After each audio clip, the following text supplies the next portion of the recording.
Dear students, I welcome you all to the fifth class on John Donne. Today, I would acquaint you with a different trend that we witness in the poetry of John Donne. So far, the poems that we have talked about, they were the love poems, but today we are going to take up a sonnet, and most of the sonnets which John Donne wrote, they are religious sonnets. And one of the sonnets that is prescribed for us is a religious sonnet, and the title of the sonnet is "O My Black Soul." And the intensity of love that we find in the poetry of John Donne, the same sort of intensity of religiosity is expressed in these sonnets. Here, the poet is very repentant and he says, I have committed the sins and therefore I dare not go.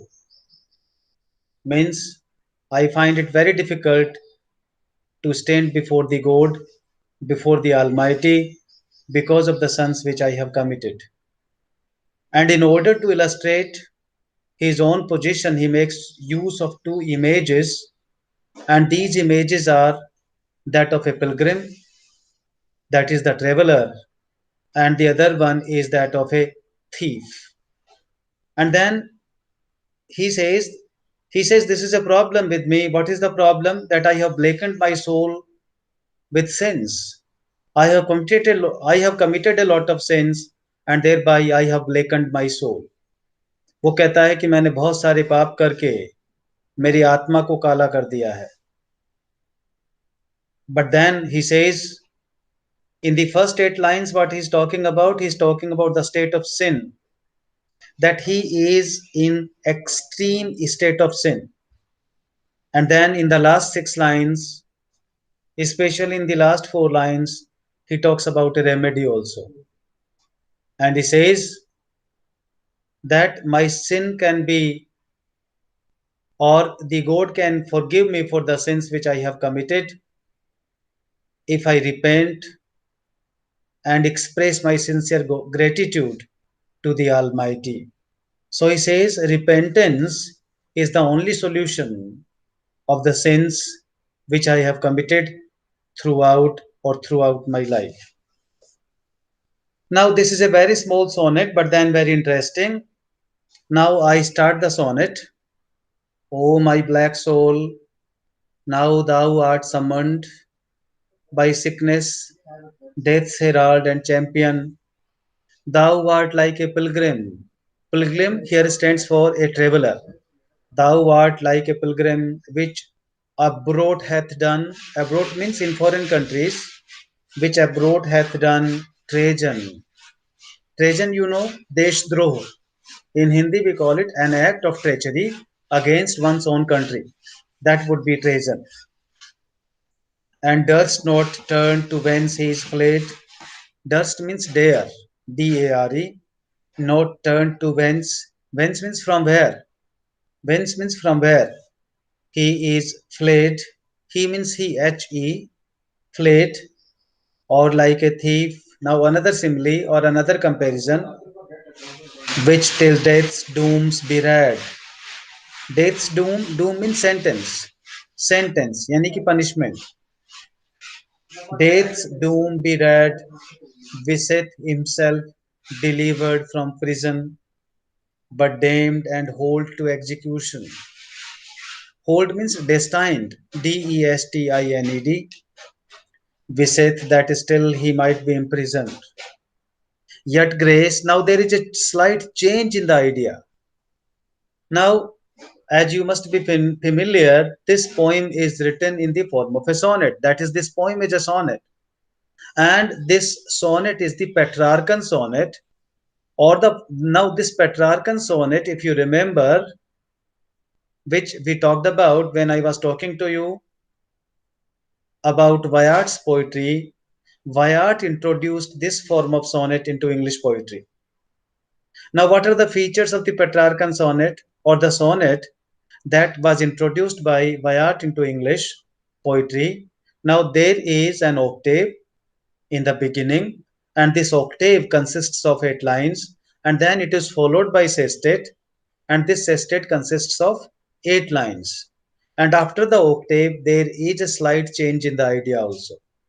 Now, in the octave, what the poet is talking about? The poet is talking about that he has committed a lot of sins, and now he is afraid.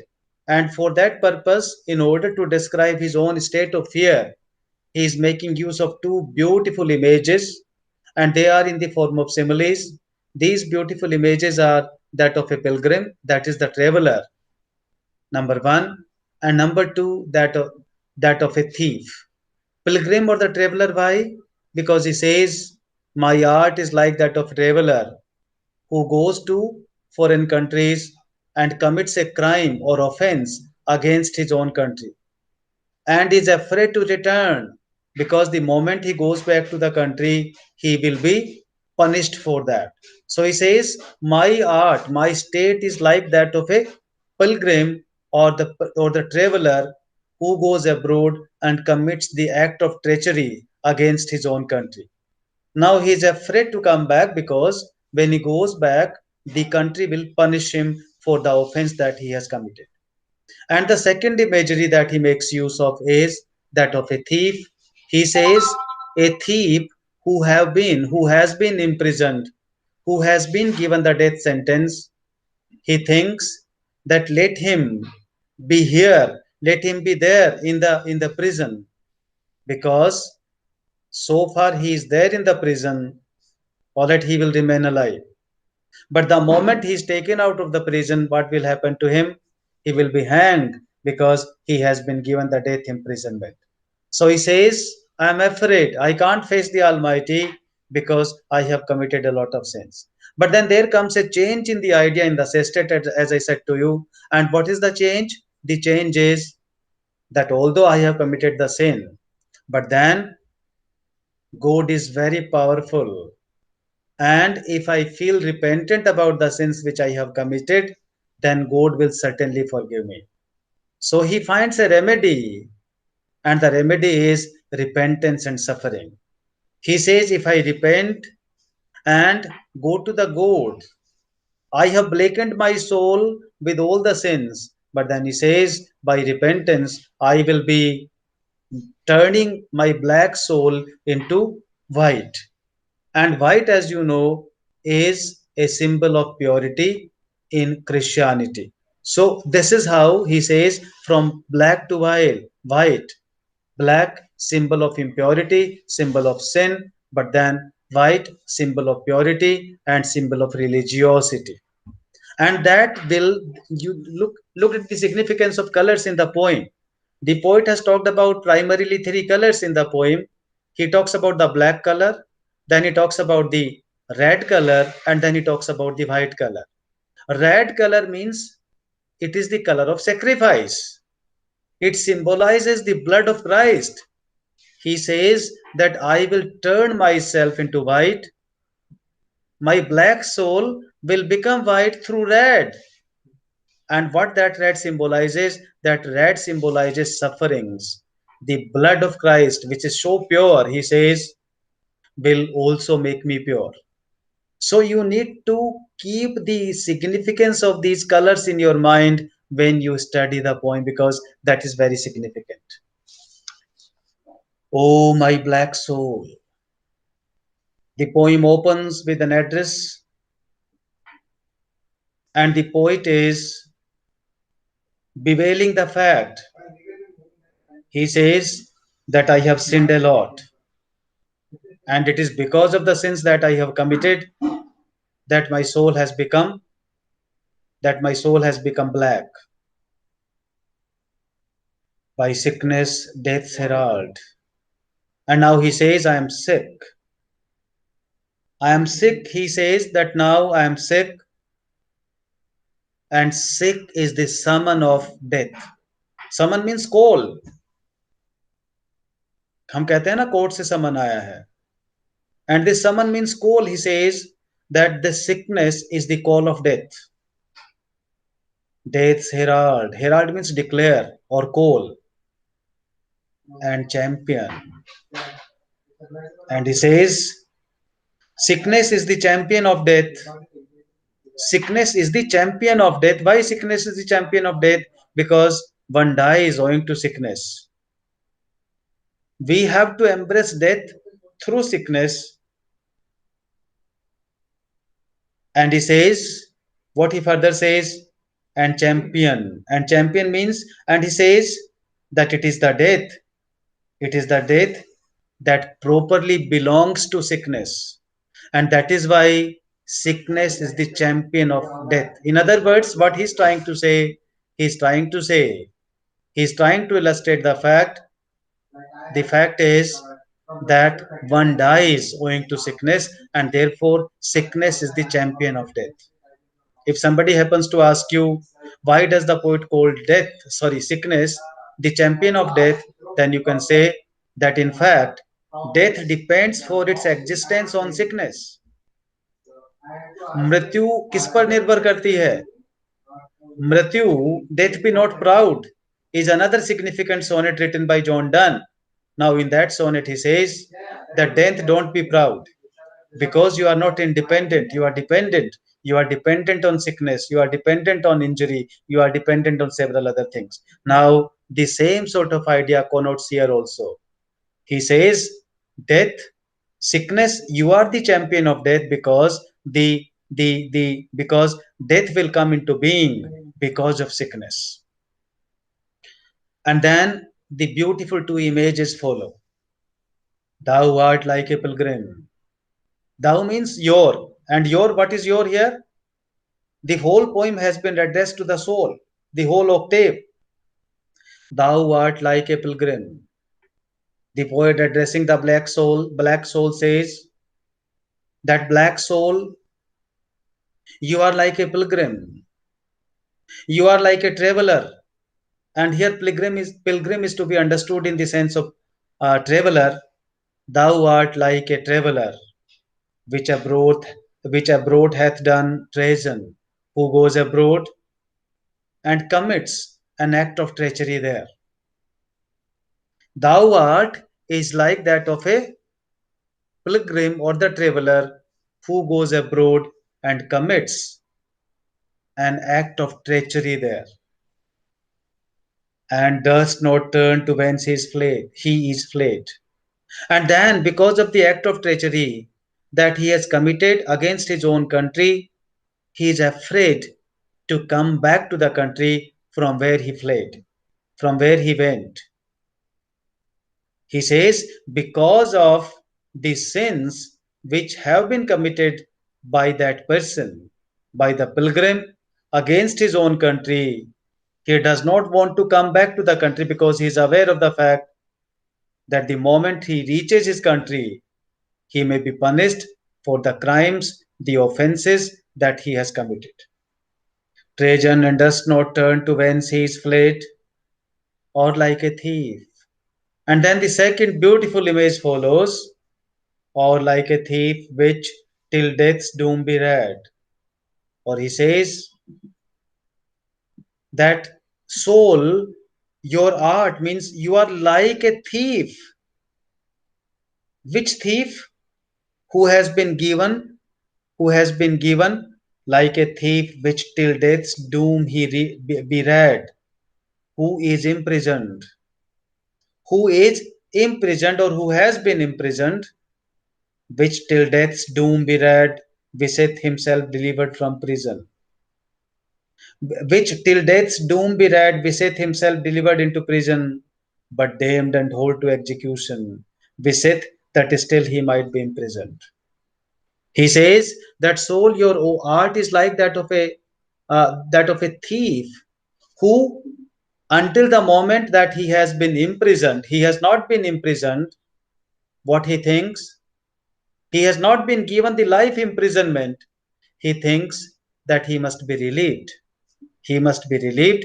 But the moment the life imprisonment changes into death punishment, he continues to be there in that prison only. कवि यहाँ ये कह रहा है, क्या कह रहा है कि आर्ट की सोल, तुम उस चोर की तरह से हो किस चोर की तरह से हो? कि जिसको अभी इम्प्रिजन्ड किया हुआ है, जेल में रखा हुआ है, और इसलिए वो क्या इंतजार करता है कि कब मुझे जेल से मुक्ति मिलेगी। लेकिन जब कोर्ट का निर्णय आ जाता है और वो जेल, ये लाइफ इम्प्रिजनमेंट किस में बदल जाता है? डेथ पनिशमेंट में बदल जाता है।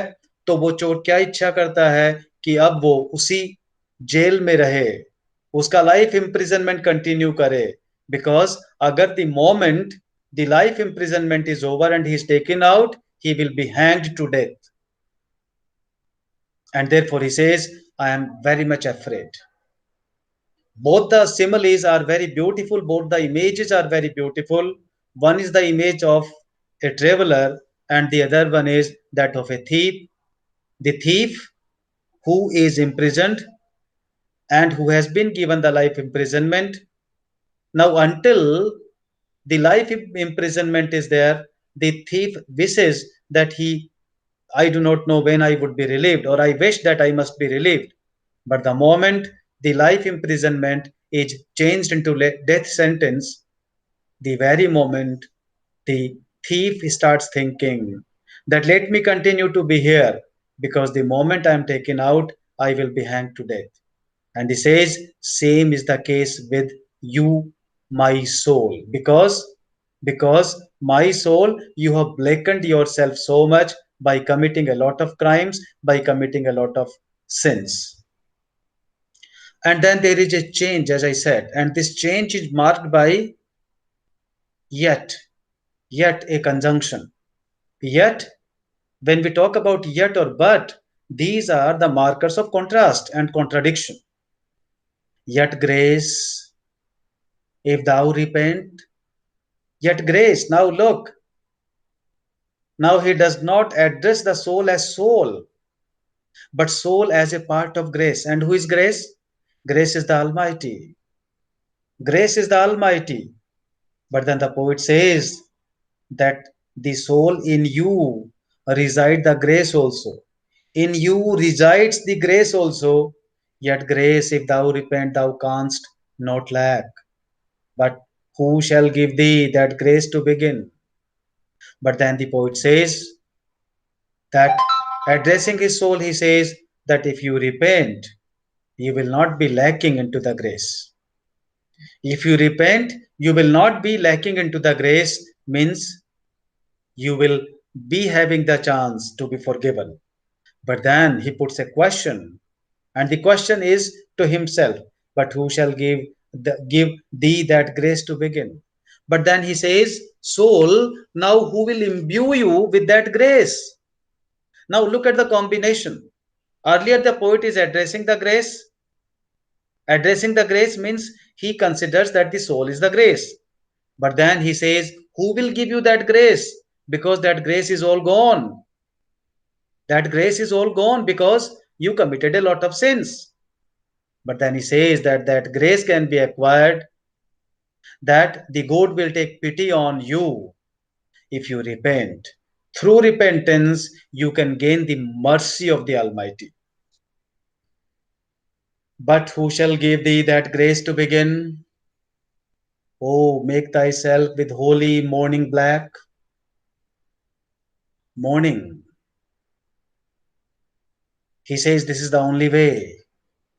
Oh, make thyself with holy mourning black. And then the poet says that it is with sincere repentance that you can make your soul black.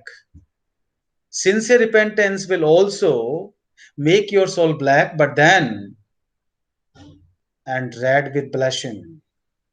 When you continue to repent, then what will happen? You will suffer also. And this suffering, what this suffering will do? Now, this suffering, as I said to you, has been symbolized by the color red.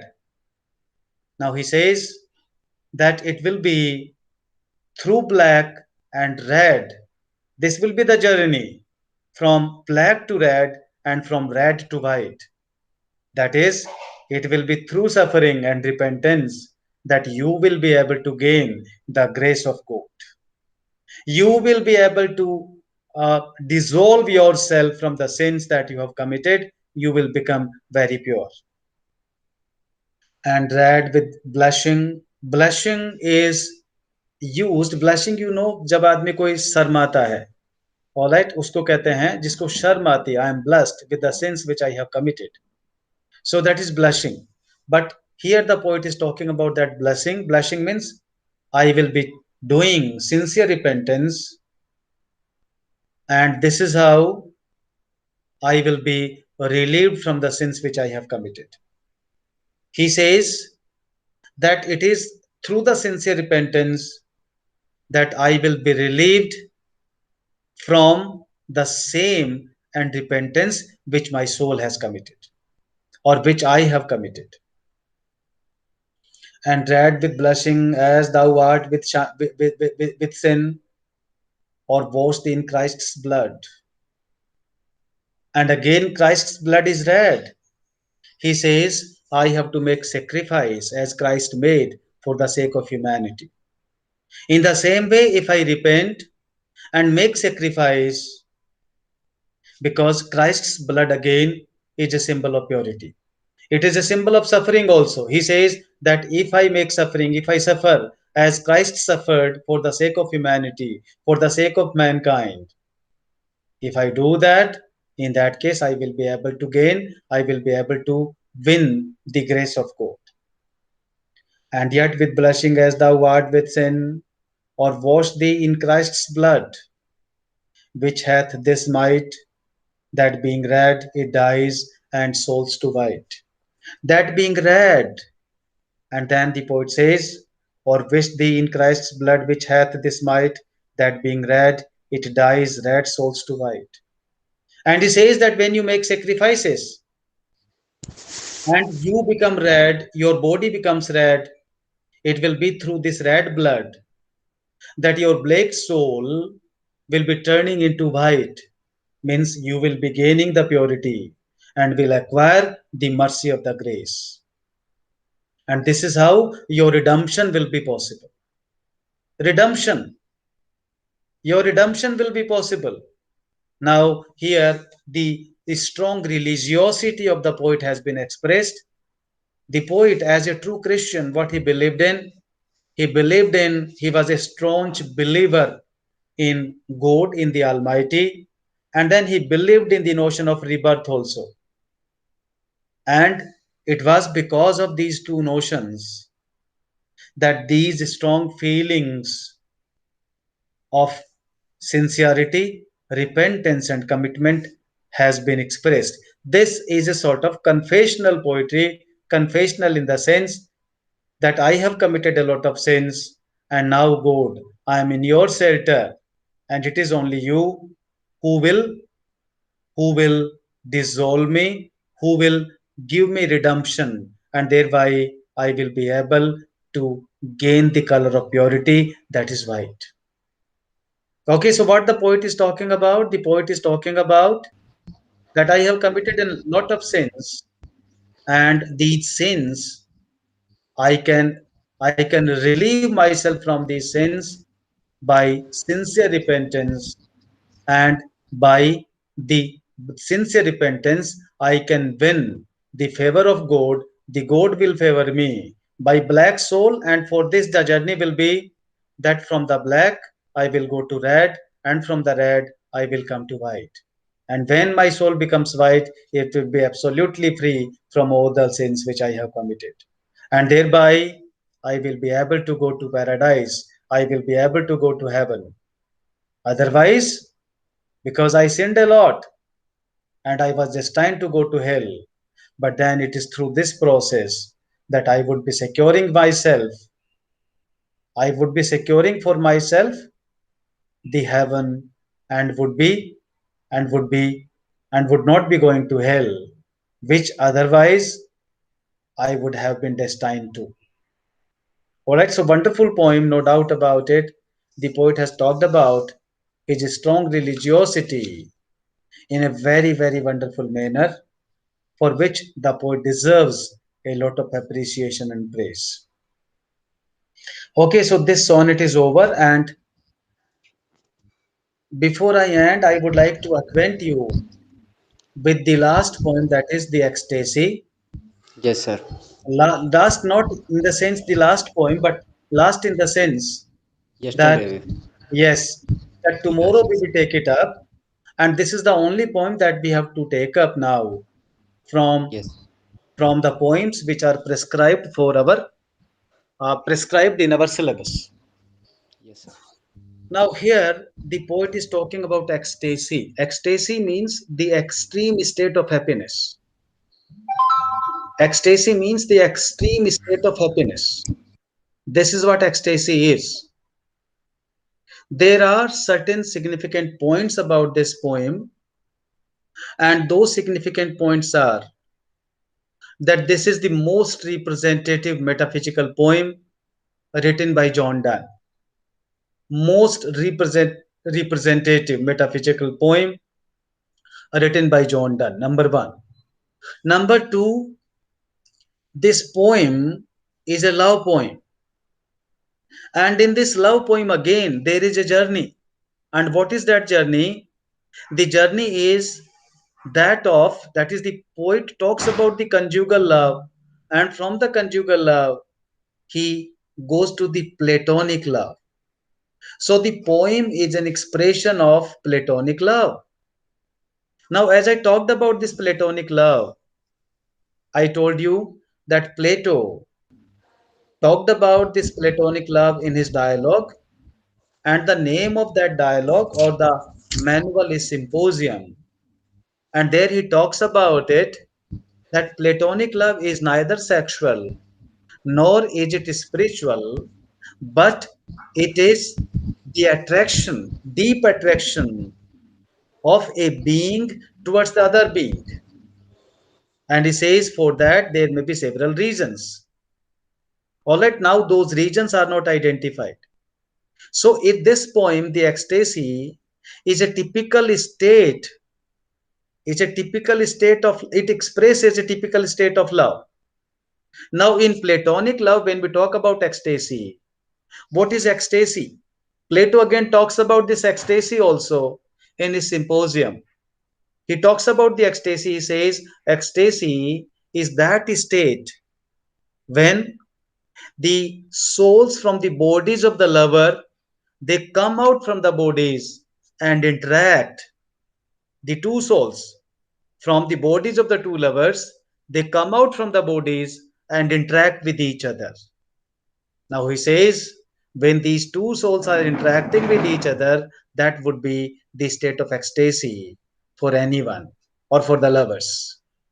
Now that state of ecstasy has been talked about in the poem The Ecstasy.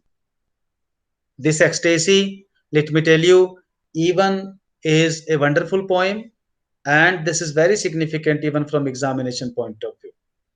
Three, 4 points you need to keep in mind. This is the most representative metaphysical poem, number one. Number two, this is a love poem. And the journey of the love, the poem opens with conjugal love, and then slowly and slowly it reaches towards the platonic strain of love. And then towards the end of the poem, there are insinuations and hints that this platonic love is now moving towards spiritual love. Sir, Yes, sir, conjugal love. Can you please explain about? conjugal love is married, the love of married life, the love of Okay, married sir. life that is there between the wife and the husband. That would be conjugal love. Okay, The sir. love, the conjugal love is the love that is between the wife and the husband. Now, when we talk about the conjugal love means now usually the poet is not talking about the wife. Only in one poem he is talking about his wife. These are the hints of the great critic like Grierson. But otherwise, in the other poems, he talks about the beloved and the lover. And who is the beloved? The beloved is the wife again. And who is Yes, the sir. lover? The lover is the poet. So when we talk Yes. about the conjugal love is the love that exists between a couple. Okay, Okay, between a sir. couple, a married couple. So conjugal Yes. means married. Conjugal life means married life. And the poet is talking about that. If you look at the opening of the ecstasy, you will find that it opens. Now the poet is, or the narrator is, or the lover is with his wife or the beloved, and then he says, what is happening here? Look. All right, this is how the poem begins. If you have read it, now today I will not do it because it will take a little time, and maybe that we have to uh, Yes. leave it incomplete, and therefore I don't want to leave it incomplete, and therefore I will start it tomorrow. But then, Okay. what I would wish you to do is that read this poem in advance because it is a little difficult poem, Yes, and sir. there is a lot of intellectualism, all right, Yes. medieval scholasticism expressed in the poem, and therefore if you don't read in advance, maybe that you will not be able to comprehend much out of it. Then Okay, sir. attempt the critical appreciation also of this poem, because even from examination point of view, usually they ask you to write critical appreciation on the ecstasy, although all the three are equally significant, but then this is more significant than the other two or the other three which you have studied so far. The another point is that you need to prepare all the questions which I have given you under the head theoretical questions and the comprehension questions. Yes, sir. Application part you can ponder over. Application part you can ponder over. All right, you can think over the application part, that how Yes. to do it. For example, I gave you one question that compare John Donne with Kabir. Now, Yes. how to compare Kabir with John Donne? Now that you ponder over, because there are hints, a lot of hints, and there are similarity between the between the poems of Kabira and that of John Donne. So what you can do is you can search the net also, the certain Yes, sir. other things also, and you will find that there is ample material on John Donne and Kabir. But usually this is simply to make your imagination more fertile. These questions will not come in the examination, but then the Yes. other types of questions which I have given to you, questions related to comprehension, number one, and number two, questions related to the theoretical part or the long questions, they are significant, all of them, from examination point of view also, and therefore I would wish that all of you should write answer to these questions. Yes, sir. Right, Ram, Raj, tomorrow, to tomorrow, make me remember that I have to give some assignments also. I will put up the assignment, and then you Okay, need sir. to write, submit your assignment online. All right, Okay, Seema sir. madam would be talking about that. I have instructed her to do it. She would do it, and she will fix the date of the test also. Okay, sir. Right, and then the notification will come through me. First, she will get my approval, and then we will decide when the test is to be held. Okay, sir. Right, test, and before that, you need to submit your assignment and the other things. Yes, sir. Yes. ठीक है, आपका आपका उनका course कितना हुआ है दूसरे papers में? सर प्रगति में हम ने करवा दिया है लगभग, सिर्फ वो बैटल ऑफ द बुक्स चल रहा है अभी। अच्छा। And yes, and Seema ma'am romantic as वाला अभी तीन तीन पार्ट हो चुके हैं, उसके लास्ट पार्ट बचा है अभी। हम्म। एंड संतोष मैम का भी इतना ही हुआ है लगभग। और अपना कितना हो गया? अपना सर अभी फर्स्ट हो गया है, प्रोलॉग हो गया है, कंटेम्प्रेरी टेल्स, एंड हम्म, अभी जॉन डन हुआ है कंप्लीट। नहीं, कितनी यूनिट हो गई? 2 units. Three three third unit अपना चल रहा ओके है सर। ना? ये कल कंप्लीट हो जाएगा third unit. Okay sir. Okay, sorry ठीक है ना? Sir. John Donne third unit है। सेकंड यूनिट सरे एंड बयाट है, जो अपन ने पढ़ लिया है और उससे पहले प्रोलोग किया था। यस ठीक है, sir. So yes. We have completed 3 units, and the fourth and the fifth unit. Fifth unit is simply the history. All right, okay that sir. I will talk about, and uh, not several questions would be coming from the history. All right, and maybe that you may be given, if there is examination, only 80% of the syllabus, or maybe less than that. But then I hope that because I tend to be very pessimistic about these things, because I am not very sure that the examination will be held. So on the basis of your internal assignment, maybe that you would be promoted or you would be given the marks and promoted to the next semester. But then prepare, because preparation is a must at your level, because even for the test you need to prepare, and if they hold the examination, then also you need to prepare. And even these examinations are not held, you need to prepare for the competitive examinations. Yes, sir. Right? Sure, So sir. there is, yes, there is no option for this. Yes, sir. Preparation is a must. ठीक है, so nice, nice meeting you. Thank you so much. Have a nice day. Thank you, sir.